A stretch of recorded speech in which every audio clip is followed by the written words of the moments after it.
بسم اللہ الرحمن الرحیم۔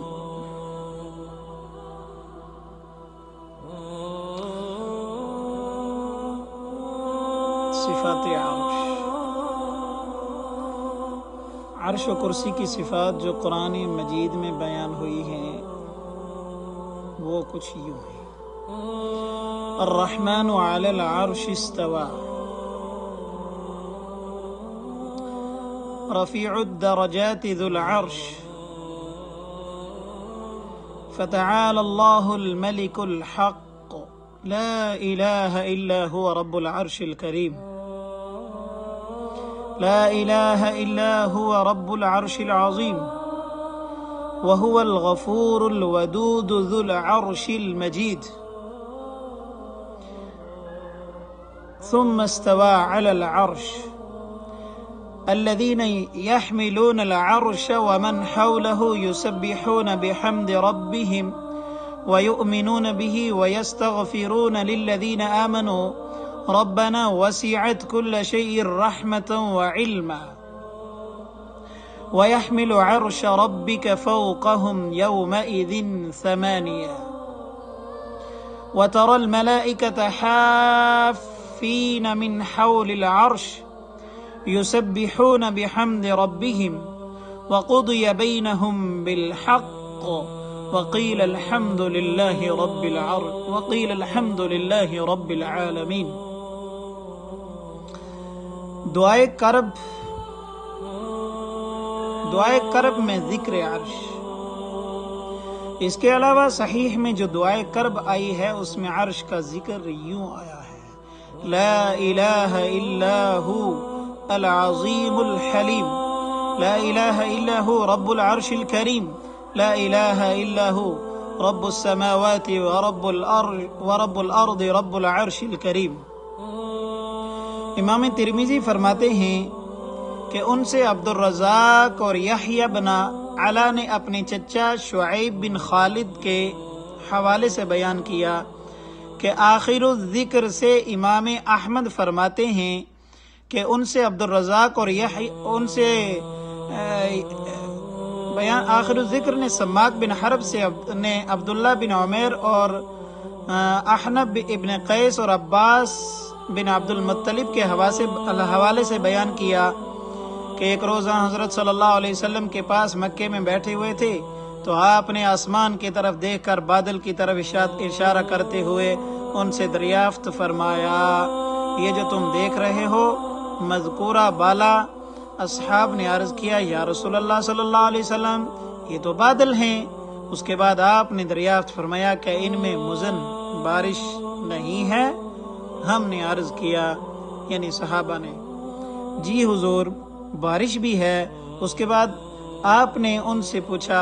عنان؟ یہ سن کر ہم چپ رہے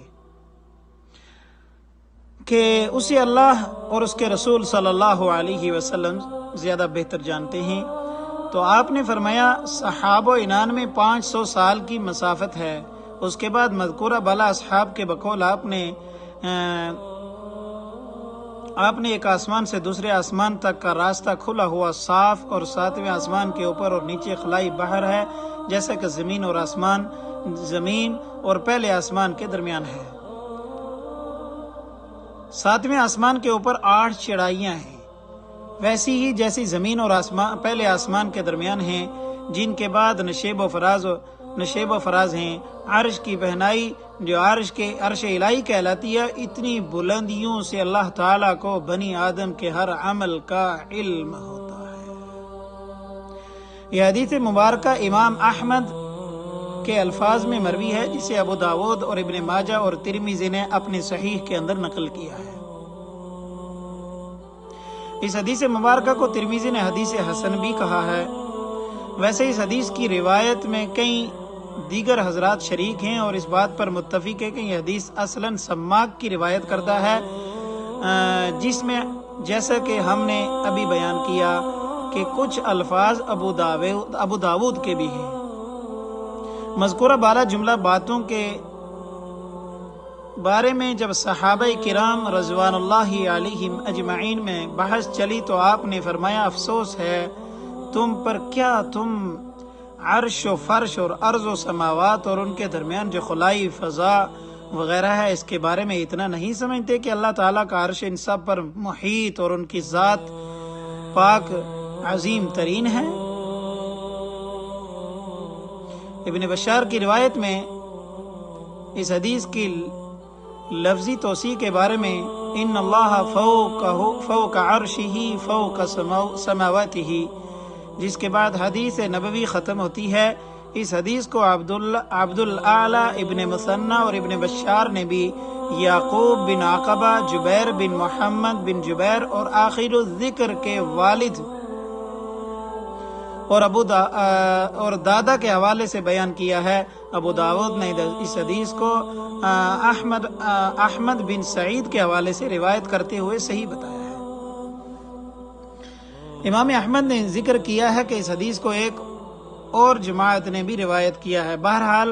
احادیث کا جو نسخہ بھی ہمیں دستیاب ہوا ہے، اس میں اس حدیث کو عبد الاعلی ابن مثنى اور ابن بشار کی سماعت سے منسوب کیا گیا ہے، اور اس کو استخراج کیا ہے حضرت امام داود رحمۃ اللہ علیہ نے۔ بہرحال صحیح بخاری میں لکھا ہے کہ حضرت صلی اللہ علیہ وسلم نے ارشاد فرمایا، جب تم اللہ تعالیٰ سے جنت کا سوال کرو تو اس سے فردوس اعلیٰ کا سوال کیا کرو، اور چونکہ جنت کے اعلیٰ اور اوسط درجات ہیں جن کے اوپر اللہ تعالیٰ کا عرش ہے۔ اس حدیث نبوی علیہ السلام کو ہمارے شیخ حافظ مزی نے حدیث حسن میں بتاتے ہوئے لفظ فوق ہی کی جگہ اعلیٰ نقل کیا ہے، اور اس کے بعد عرش الرحمن لکھا ہے۔ ویسے بعض کتب احادیث میں راویوں نے یہ بھی لکھا ہے کہ اہل فردوس عرش کی طرف سے آئی ہوئی اطیت یعنی آواز در حقیقت اللہ تعالیٰ کی تسبیح و تعظیم ہوگی، جس کا مطلب فردوس سے اللہ تعالیٰ کے عرش کی قربت بہت زیادہ ہے۔ مجموع احادیث میں درج ہے کہ حضرت صلی اللہ علیہ وسلم نے ارشاد فرمایا، سعد ابن معاذ کی موت سے عرش خوش ہوا تھا۔ حافظ محمد ابن عثمان بن ابی شیبہ اپنی کتاب صفت العرش میں بعض اسلاف کے حوالے سے لکھتے ہیں کہ عرش کی تخلیق یاقوت احمر سے ہوئی ہے، اس کا قطر ایک طرف سے دوسری طرف 50 لاکھ سال کی مسافت کے برابر ہے۔ تعرج الملائکۃ والروح الیہ فی یوم کان مقدارہ 50,000 سنہ۔ اس آیت کی تفسیر کرتے ہوئے عرض کیا گیا ہے کہ ارشاد ربانی کے مطابق ملائکہ اور روح کی یومیہ صعود کی مسافت 50 لاکھ سال کی مسافت کے برابر ہے، اور یہ کہ عرش سے زمین کی طرف فرشتوں اور روح کی آمد و رفت ہر بار 50 لاکھ سال کی مسافت کے برابر ہوئی۔ متکلمین میں سے بعض کے نزدیک یہ بات شرع سے مطابقت بالکل بھی نہیں رکھتی ہے،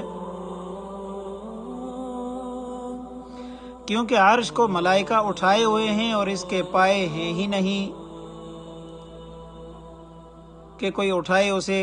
جبکہ کسی آسمان کے پائے نہیں ہیں، وہ بے ستون قائم ہے، یعنی انہیں کوئی اٹھائے ہوئے نہیں ہے۔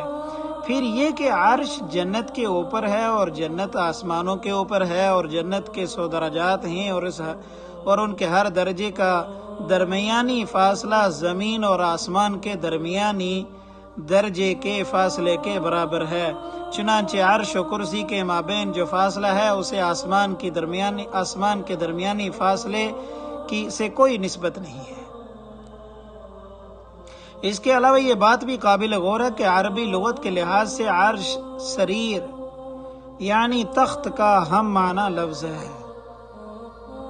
اور ایسا ہی تخت جیسا بادشاہوں کا ہوتا ہے، اور اس کے متعلق اللہ تبارک و تعالیٰ کا ارشاد ہے،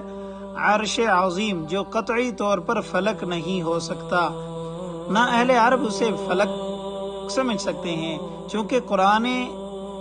مجید عربی زبان میں نازل ہوا ہے، اور اس لیے ظاہر ہے کہ اہل عرب عرش کو فلک کس طرح کہہ سکتے ہیں؟ اس لیے عرش واقعتاً ایک تخت ہے اور اس کے پائے ہیں اور اسے فرشتے اٹھائے ہوئے ہیں۔ اس کے علاوہ وہ جیسا کہ کہا گیا ایک گنبد کی شکل ہے جو مخلوقات کی چھت ہے۔ خود اللہ تعالیٰ کا ارشاد ہے الذین یحملون العرش ومن فوقہ ومن حوله يسبحون بحمد ربهم ويؤمنون به ويستغفرون للذين آمنوا ربنا وسعت كل شيء، یعنی وہ فرشتے جو عرش کو اٹھائے ہوئے ہیں اور اس کے چاروں طرف اپنے رب کے حمد میں مصروف ہیں اور اس پر ایمان رکھتے ہیں، تو اللہ تعالیٰ کے ان بندوں کے لیے اللہ تعالیٰ کی طرف سے مغفرت طلب کرتے رہتے ہیں جو اس پر ایمان لائے ہیں۔ یہ فرشتے جیسا کہ ہم حدیث میں پہلے بیان کر چکے ہیں تعداد میں 8 ہیں اور عرش کو اپنی پشتوں پر لیے ہوئے ہیں جیسا کہ خود اللہ تبارک و تعالیٰ کا ارشاد ہے وَيَحْمِلُ عَرْشَ رَبِّكَ فَوْقَهُمْ يَوْمَئِذٍ ثَمَانِيَةٌ، اور تیرے رب کا عرش ہر روز 8 فرشتے اٹھائے رہتے ہیں۔ شہر بن حوشب کہتے ہیں کہ عرش کو 8 فرشتے اٹھائے ہوئے ہیں یا عرش اٹھانے والے 8 فرشتے ہیں، جن میں سے 4 فرشتے کہتے ہیں سبحانک اللہم وبحمدک لک، سبحانک اللہم وبحمدک لک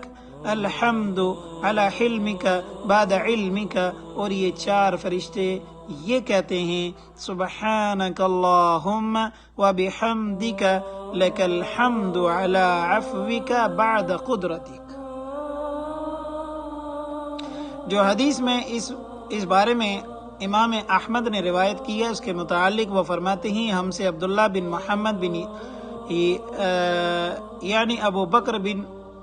ابن ابی شیبہ، اکرمہ اور ابن عباس کے حوالے سے بیان کیا ہے یا کہ رسول اللہ صلی اللہ علیہ وسلم نے امیہ کے ابن ابی صامت کے کچھ اشعار بھی پڑھ کر سنائے، جن کا خلاصہ یہ ہے کہ چونکہ حضرت صلی اللہ علیہ وسلم نے سچ کہا اور ارشاد فرمایا جو صحیح الاسناد راویوں اور ثقہ اصحاب سے مروی ہے، اس لیے ثابت ہوا کہ عرش الہی کے حامل 4 فرشتے ہیں۔ ہر روز ایک کے بعد دیگرے اسے اٹھائے رہتے ہیں۔ یا اللہ ان 4 فرشتوں کے بارے میں ان تعداد اور صفات کا جو اس بات ہم نے ان کی اسناد پر بیان کیا وہ اگرچہ صحیح ہے اس سے متعارض ہے، لیکن اس کی ہم تردید بھی نہیں کر سکتے۔ واللہ اعلم بالصواب۔